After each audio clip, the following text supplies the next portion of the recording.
one of the things that's really cool about having a young baby, this is something you don't know till you have it. There's two things you don't know.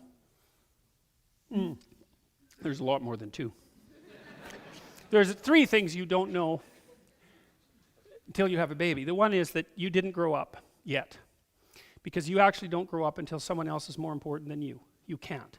So people think they grow up if they don't have children, but they don't. They just think they do. Now, there are some people who make sacrifices of other sorts, but this is a whole different ball of wax as far as I'm concerned. It's not a very elegant metaphor, but you learn that it's kind of a relief not to be the center of attention. That's cool, that you can sit back, because of course your child in your family and in society is immediately the center of attention. And so unless you're narcissistic, then you allow that to happen.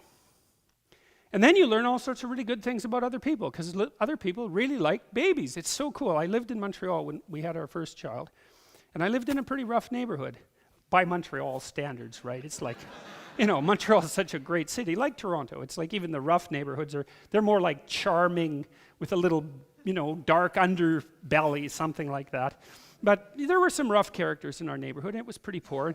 And we'd push her around in her stroller, and these like grizzled, wrecked old guys would come by, and they'd look at her, and they'd just light up, and they'd come over and like smile at her, and you know, you just saw the positive element of their humanity just well forth. There has to be something seriously wrong with you if you don't respond that way to a baby, you know. I mean, that's not good. That's not good. But it was so cool to see these people. You'd kind of give them, generally you'd sort of walk 4 feet around them on the street, you know, and yet they were all of a sudden,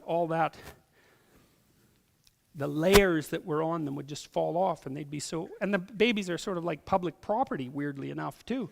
Sort of like pregnant women, you know, because people often treat pregnant women sort of like they're public property, too. I mean, in a positive way. Oh, wow, look, you're going to have a baby, eh? And then, you know, they do all sorts of cute things. So, you know, the reason I'm telling you that is because there's a strong impulse in people to note that there's something miraculous about the existence of a new human being. And the miraculous element is all the potential that's there, right? That's all there is potential. And with every birth, there's the potential for something remarkable to be introduced in the world. And, you know, one of the things I've thought too is, the other thing you don't know is that babies are generic until you have one. And then your baby isn't a generic baby at all. It's like, instantly it's a person with whom you have a relationship that's closer, perhaps, than any relationship that you've ever had, and that you can keep perfect, right? Because most of the relationships you've had already are with people who are screwed up in 50 different ways, and so are you. But here you've got this baby, and like, it needs care, but it's not ruined yet. And so, you know, you have this possibility of maintaining this relationship that starts out, that baby really likes you, and generally that continues for quite a long time. And if they're 2 years old and you come home, they're really happy to see you. It's kind of like having a puppy, you know. It's like they're thrilled when you come home. It's like, how many people are thrilled when you come home, you know? So it's you again. It's like, no, not a little kid. A little kid is thrilled when you come home, and you can keep that going. And so there's this pristine element to the potential relationship between parents and children that's terribly devalued in our society, it's almost as if we're willfully blind to it. And I think it's an absolute catastrophe, because there's very little in life that can compare to establishing a proper relationship with a child. They make great company if you keep your relationship with them pristine.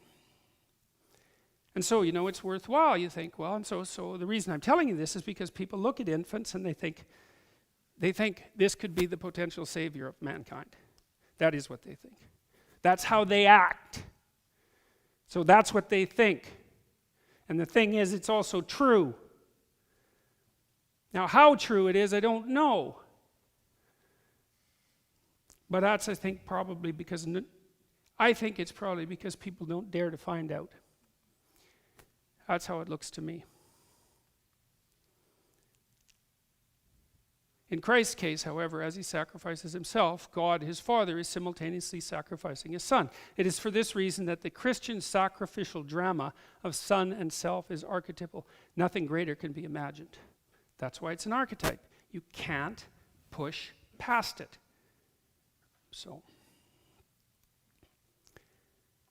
that's the very definition of archetypal. That's the core of what constitutes religious. The greatest of all possible sacrifices is self and child. Of that there can be no doubt. Pain and suffering define the world. Of that equally there can be no doubt. The person who wants to alleviate suffering, who wants to bring about the best of all possible futures, who wants to create heaven on earth, will therefore sacrifice everything he has to God, to life in the truth. So that's a page and a half from the book I'm going to release in January.